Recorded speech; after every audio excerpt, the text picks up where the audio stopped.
In today's video, I'm going to teach you how to find the Base ID and API key in Airtable. Whether you're new to Airtable or just need a quick refresher, this guide will walk you through the process step by step, ensuring you have everything you need to integrate Airtable with other applications or services.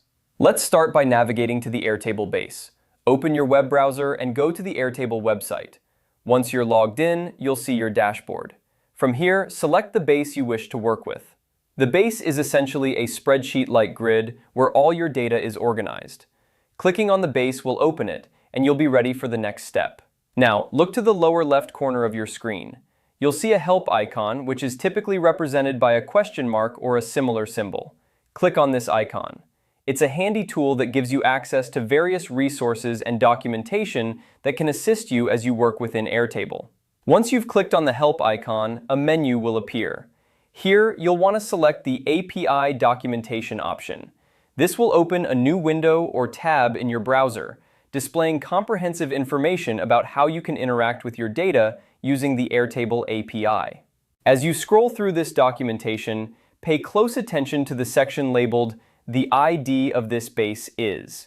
This is where you'll find your base ID, a unique identifier you'll use when setting up API requests. With the base ID noted, let's move on to finding your API key. Return to the main Airtable interface and look to the upper right corner of the screen.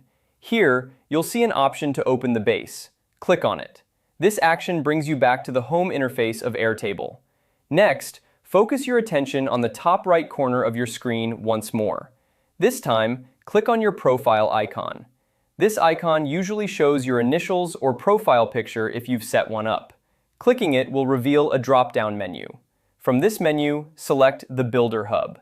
This hub is a centralized area where you can manage various aspects of your Airtable account, including integrations and API settings. In the Builder Hub, you'll see an option to create a token. Click on Create Token. Tokens are how Airtable authenticates your requests for accessing data through the API. Follow the prompts to generate your API key. Remember, your API key is sensitive information, so keep it secure and only share it with trusted applications or developers. And that's it! You now have both your Base ID and API key, essential components for connecting Airtable to other tools and automating your workflows. Feel free to explore more of what Airtable's API can offer, and use these keys wisely to unlock its full potential. Thanks for watching, and happy building!